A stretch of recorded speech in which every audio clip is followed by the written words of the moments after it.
Hey, how you guys doing? Michael X. So the WZ-111 Model 1-4. So this has a 30 millimeter gun on it. So I'm going to say that this is actually the only tank I know of that's close to the IS-7. It does perform like it. For Tier 9, it has a 244 pin with its AP shells, which is really low, and I find that I've had to use a lot of heat with this vehicle. But I did eventually get my mark of excellence. So if you guys aren't aware of it, this tank's undergone a huge transformation. It's been given 120 millimeters of armor on the sides. Now, we're talking a sliver of armor that is really thin, but it makes a huge difference because at certain angles, even heat can't pin it. Beforehand, it used to be around 90 millimeters, which means you could just shoot heat at it, and you could overmatch the engine deck, and you could also overmatch the sides. And you guys will see this when we look at the armor. So first thing we need to do is look at the stats of this vehicle, which is 600 horsepower, 50 kilometers forward, 15 in reverse, 12% chance of engine fire. And do keep in mind that these stats are based upon a 75% trained crew, which I do not have. Reload time, 14 seconds. Aim time, 2.9. Accuracy, 0.40. Very inaccurate. Elevation, 23. Gun depression, 5. Very low gun depression. 28 degrees of rotation on its tracks. And it's got good terrain resistance. 400 meters of view range, rotation speed of the turret 26. It's not too bad. 750 millimeters of signal range, and of course the ammunition is 244 for alpha, 490 damage. Shoots was it high explosive anti-tank for its secondary for 340 for 490 alpha damage, and it shoots HE as well for 65 for a possible 640, which I'm going to go ahead and say that with HE, I would not recommend using it because it's so unreliable these days. So for crew, I'm only running 5 perks on this right now. The gun, although it's inaccurate, if you are using premium ammunition, you can hit a button. And just going to tell you that right now. So Brothers in Arms, 6 cents. Repair, track repair, preventive maintenance is what I'm actually going for on this. So you guys can see that this has a lot of decent armor going on. Now I'm going to use the PC viewer on Tanks GG to show you guys what it actually is, the armor, the effectiveness. Like when you're actually there, you can see that this is actually the thickest part, but you can see that the frontal part of this can actually be pinned relatively easy with APCR from Tier 8 vehicles. So something you need to be careful. Although it does say it's only two something, it's very sloped, which gives you a lot more effective armor than what this thing's showing you. So you can bounce a lot off of this. So really you need to hide the bottom plate. As you guys can see, you can get a lot of side scraping going on here. This area we were just looking at with my mouse, that's actually the area that's been buffed up. It's not a very big area, but it does make a huge difference that you don't get overmatched. Alright, so I picked this game specifically because something funny happens into it, and of course I'm gonna go ahead and leave that till the end. So let's talk about I'll just say I had some good videos where I've done, I'll just say I had a game where I did like 5200 in this, which was the highest damage I've ever achieved, but I died at the very end of it, which was probably one of my choices, but it was before the side armor had been beefed up. So I'm going to go ahead and say that I didn't play it the same. I played it like a medium tank. I played it hull down. I'd face hug people. Although the front plate can bounce stuff if you're in a good spot, but the lower plate and the ammo rack situation, I've had this turret completely blown off. You guys, if you're playing this, stay away from tank destroyers. If they have 120 or higher and they're a tank destroyer, you get ammo racked. If you can't fix it, you're going to lose your turret. This thing has humongous ammo racks in it. Yeah. So this map was probably my best game that I had since the patch. And it has something obviously silly in it, which is pretty funny. The accuracy of this gun, although it says .40, Now you got to go ahead and think about the fact that that's with a 75% trained crew. So with a 100% trained crew, that usually gives you about a point to 2 points depending. So you could say that this is actually 0.38, right? So you add brothers in arms and stuff. So you're probably looking at, you know, 0.37, 0.36, something like that. And if you threw on some consumables, say food, improved rations, whatever it is for the Chinese, you probably could get this to be a lot, you know, just more accurate at range. Which I did want to talk about the AP shell on this. Now I realized really quickly here that there's not really a lot of heavies over here, but I'm thinking I'm going to run into the E5, I'm going to run into all their heavy tanks, and all I see is a T-54, which I've already switched to heat in preparation for these tier 10s. Which I'm going to go ahead and say that although 244 sounds like a hell of a lot of pin, and a lot of people love that, you can get easy side shots with AP shells. But if you guys look at this, I'd actually bounced that angle on the T-54. That pin I just got would have been an auto bounce. Matter of fact, he would just tear me apart.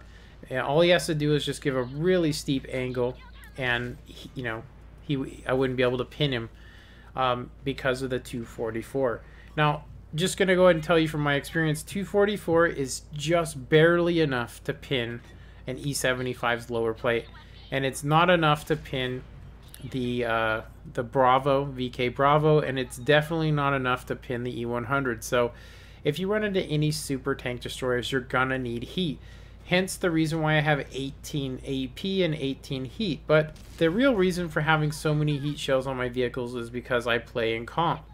And depending on what strategies, and depending on what we're doing, and depending on what we need to be doing, and how the server is, how lag is, it does determine whether I use heat.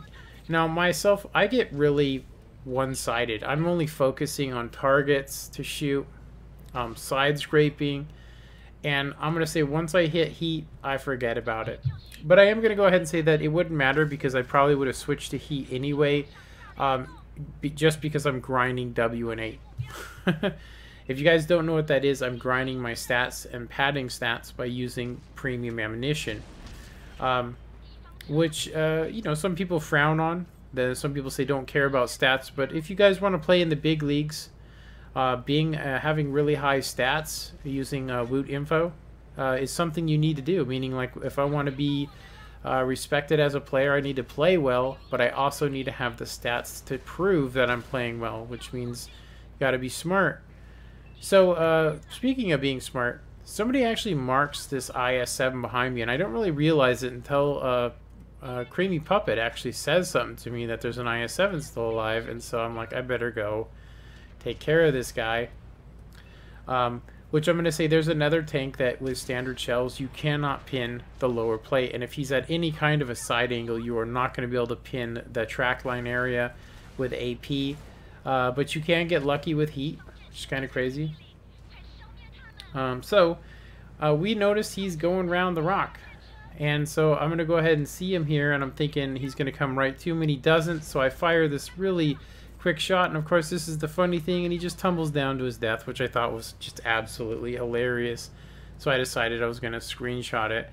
I'm going to say that, unfortunately, I do know that this has happened to me before. I'm not kidding you.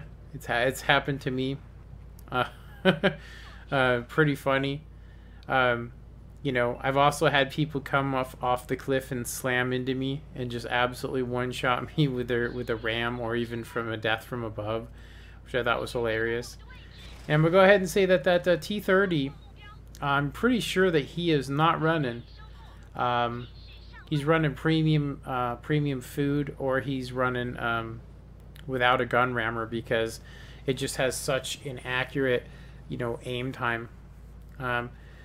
So, what else can we talk about this vehicle that I could share to you guys? The 113 can seem like a disappointment if you guys play it, but let me just tell you that it's eventually going to get 7 gun depression, and it's going to get a really high DPM. I mean, for its tier. For a tier 10, the 113 is going to become an absolute amazing vehicle. So if you guys have a chance to get it now, get it while it's hot, because they're going to do a buff on it. Who knows when it's going to happen, but it's going to be a DPM buff. And there's also going to be a line off the the was it the WZ 111? There's going to be a tier 10 version of this tank that has the 130 on it, that does have heat and has the same exact gun you have on here, but with a little bit higher pin, or maybe it's the same, I don't know.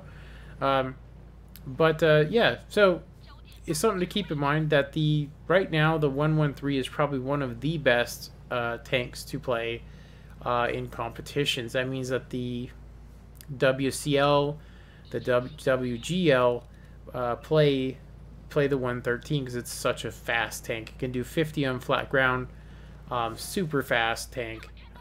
Absolutely awesome. So this guy obviously does not have 6th Sense, and I don't know how you can be in a tier 10 artillery and not have 6th Sense. Seriously. So he gets a glancing blow on me, but we're going to go ahead and throw off a stalling round. I'm going to go ahead and say that's very risky at that range to shoot at that with that reticle being that big, but we've got 3 kills and 10 pins. It's got to be like at least 38 to 4,000 damage. 8 critical hits. We got a target spot. The 400 view range on this is actually pretty amazing considering that the Chieftain only has 390. Seriously.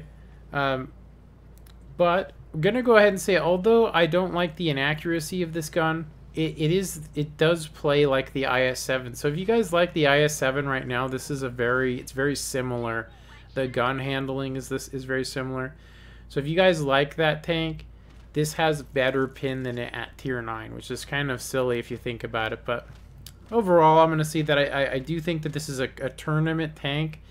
I would pick this for competitions any day.